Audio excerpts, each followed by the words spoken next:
You're listening to Canberra Voices, recorded at the University of Canberra, Faculty of Arts Department. Today's topic, women in the film industry, with Demi Ruiz.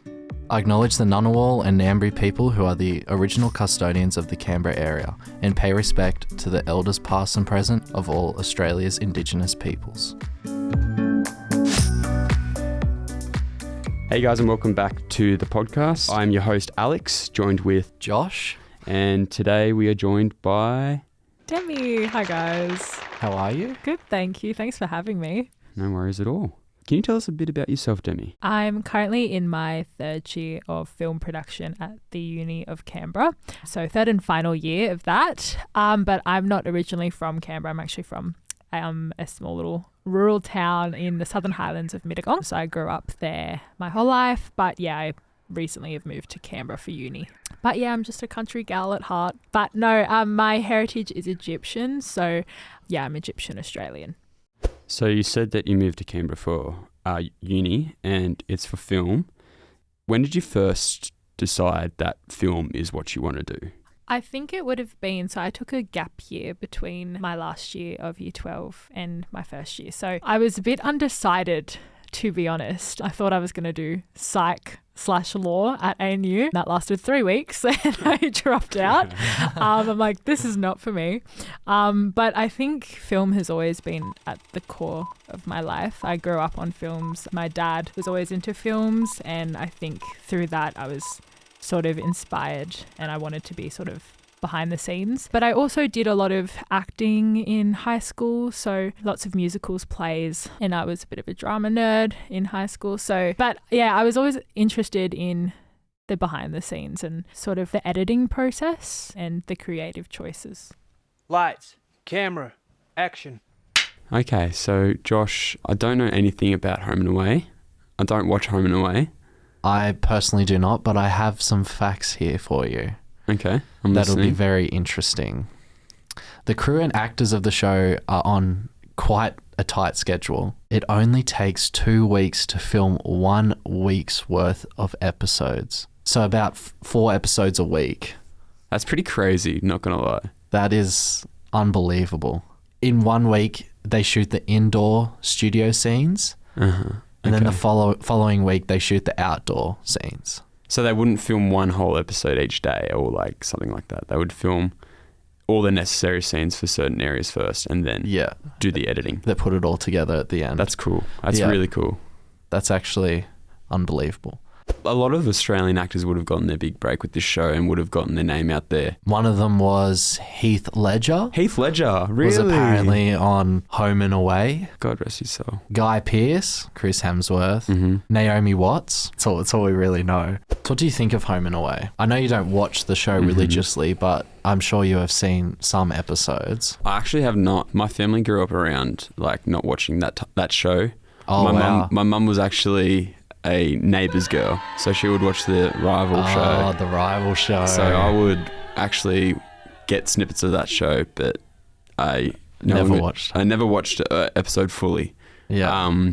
So I never really seen anything from Home and Away. What I've seen, I don't think it would be my type of show. I have watched a few episodes. It's not personally my thing, but I have a lot of respect for it because from what we heard just before, like how quickly they shoot and they have like minimal budget and to be able to get out 4 episodes a week. Have it all edited within Have it all edited and just have it all together is quite an incredible feat. So I personally don't watch it, but I have a lot of respect for it. I wonder what their how much money they've spent on sunscreen. Oh, there's a lot of beach scenes. So there is a lot of beach scenes. So I'd assume they'd have to be very sun safety on set. So yeah. Home and Away is the second longest running Australian television show. How many years? Home and Away originally aired on the 17th of January, 1988.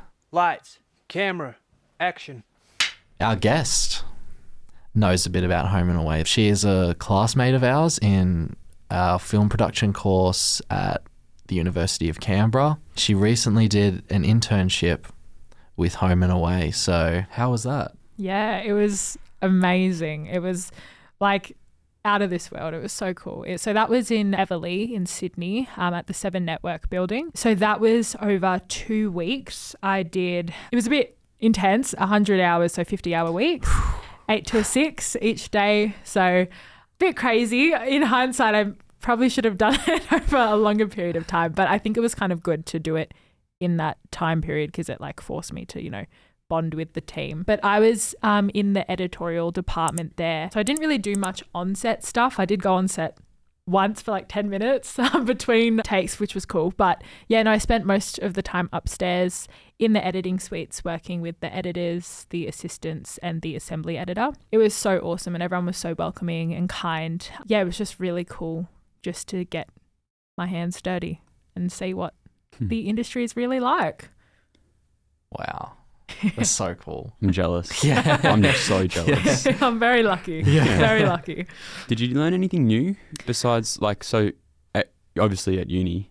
Is there anything else that wasn't told to you at uni that you learned on site? Absolutely. With uni, we mostly focus, well, in my own experience, I think, on-set things. I don't know if we've spent much time doing editing stuff, which is like my keen interest. So I think in that aspect, just learning the whole process of editing. But one thing that I took away was the ingest delivery process, working with the assistant editors there, Dennis and Marty, who were very patient with me. So we worked with Avid Media Composer, which is the industry standard. And I was very intimidated to use that at first because I was like, oh my goodness, like I've used this once and it was a total failure. But just, learning that software was really cool and very helpful. Yeah, so I guess that whole ingesting process, and I think I developed a new appreciation for assistant editors, which they are very underappreciated. They really, polish up the rushes for the editors to, have that seamless transition and be able to go in and make a rough cut. That was really cool, but also just seeing the different styles of the different editors. So I would shadow each of them each day and just sit in with them as they would edit each scene, which they would roughly do in an hour, which is insane. That is ridiculous. Yeah, they're very, very quick. Some would do like a line cut, so ingesting all of the different like A camera, B camera, C camera, and just seeing which take is the best, which performance is the best. But I think it was cool to see how they have their own creative influence on the episodes themselves. And then I also sat in with the director as well. Oh, so wow, they would come in and give feedback, and then they would do a fine cut and then sit in with the producer, the director, and they would just like go through it and watch it, which was really cool.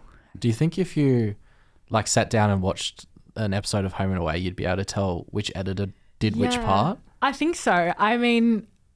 At the start, I was like you can tell that there's different styles and everyone's got a different approach. But as I throughout the week, I was trying to, get the Home and Away lore and catch up on all the stuff. But I think I could probably tell. I was like, oh, okay, this is such and such as this is this person, which was cool.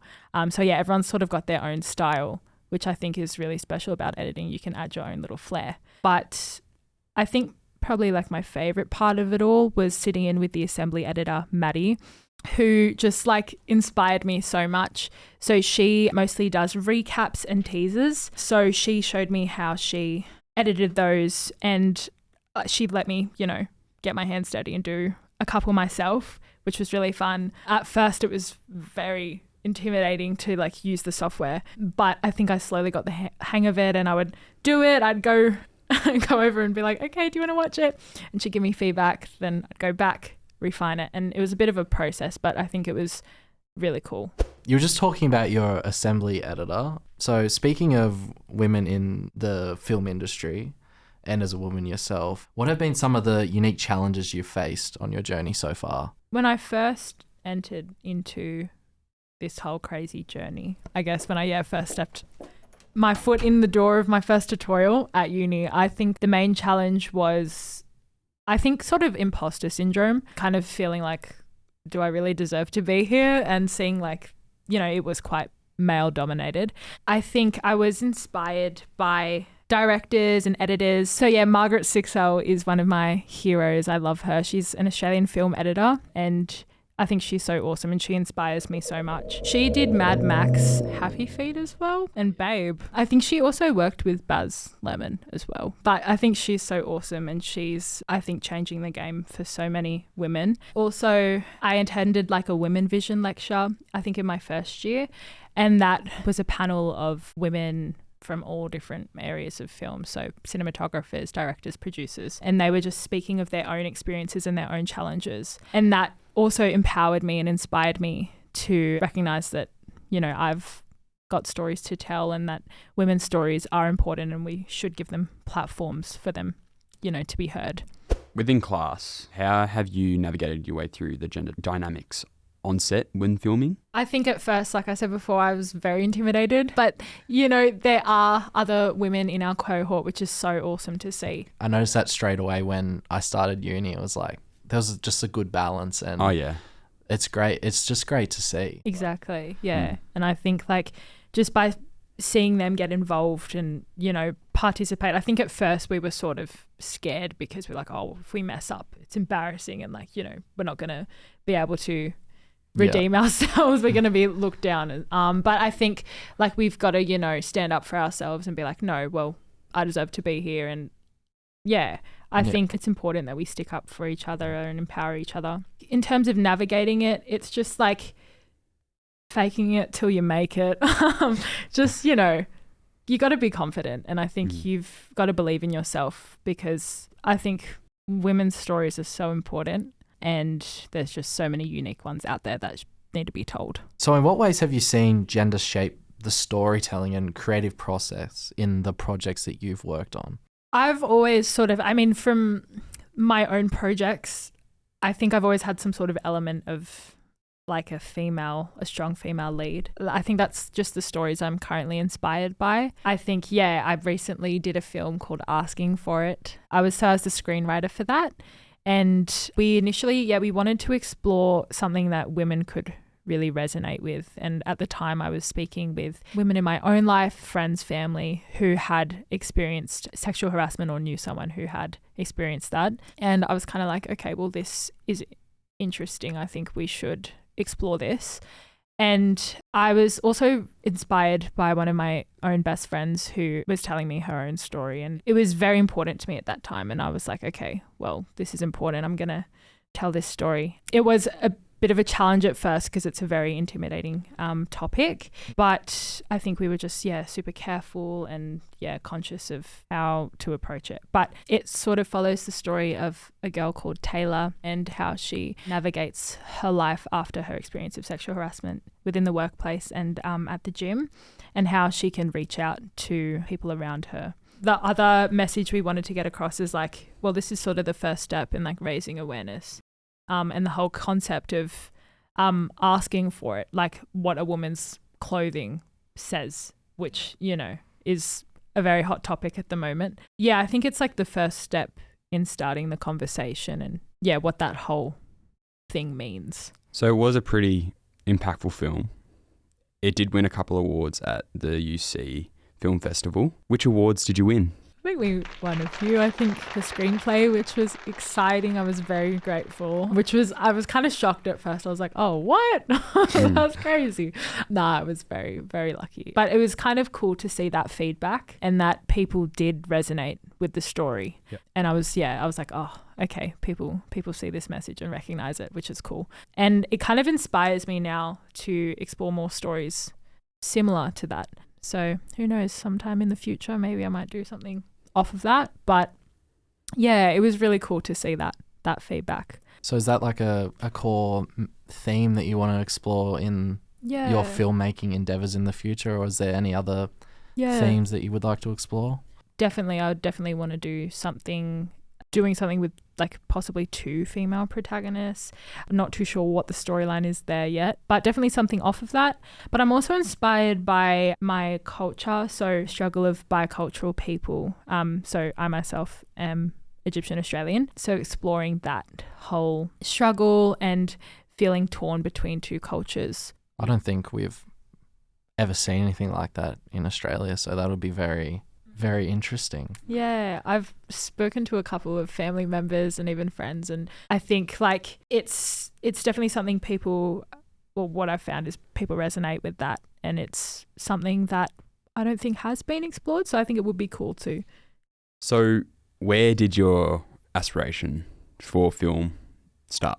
I think I've always loved film. I think it's such an awesome medium of storytelling, like visual storytelling. I think it's so special. When I was younger, I kind of wanted to be an author. So I've always loved writing and storytelling. So I think when I found out about film, I was like, oh, this is awesome. You can visually portray this. So I think it's really special. Yeah, I think it probably stemmed from that. What specific roles or areas of film industry are you most interested in pursuing after you graduate? Yeah, well, I first entered into this course wanting to pursue film editing. I've always been sort of interested in the way that you can, manipulate a story from, its very original script all the way through to its final delivery. You can really change a narrative, which I think is awesome. I have dabbled in screenwriting, as I said, and I think I will explore that again. So I guess for future, I think I'm going down a screenwriting path at the moment. Writing is such an important aspect, and it is the first sort of step in the filmmaking process. And there's like a lot of creative control and choices that you can make, which is really cool. So yeah, I think screenwriting and editing. Going back to Home and Away, were there any women on set that really inspired you? The dynamic was really interesting. I think, so I mostly spent time in the editorial department, but I did meet a couple of the producers, Julie and Lucy. They were awesome. And I think it was so empowering to see just women at the top and how they had such impact on the whole production process. So that was really inspiring. In the editorial department, Maddie, who was the assembly editor, was really cool, and she was really helpful. And we had this really sweet moment at the end where she was like, oh, us women, we've got to support each other. And she gave me her email. I was like, yeah, this is so cool. But no, she was very sweet and very supportive. And it is very true. We do need to support each other. Also, the post-production supervisor, Nicole, was really sweet and helpful. So she manages the whole editorial department, and she, was also very inspiring. On that topic, is there anything else that you'd like to share with our listeners about your journey or your work or the importance of women in film? That just our stories matter, and that if you are a woman in film or wanting to pursue film, don't shy away. I think keep going, and your story matters, and there's just so many unique ones out there. So just keep going, and even if it feels intimidating, and obviously, as we know, it is a male-dominated field. I think that is slowly changing, and we're slowly, baby steps, but we're getting there. So, yeah. So, this is it, Demi. Thank you for your time. Thank you. I really appreciate it. Had a blast. Where can our listeners find your work? Yeah, so nothing's really published yet, but in the future, hopefully on YouTube or Vimeo. Fingers crossed, it should be there towards the end of this year, I'm hoping, but we shall see. Perfect. Thanks, Demi. Thank you so much, Demi. That's all we have for today. You've been listening to the Listening to Canberra Voices podcast. We'll see you next time.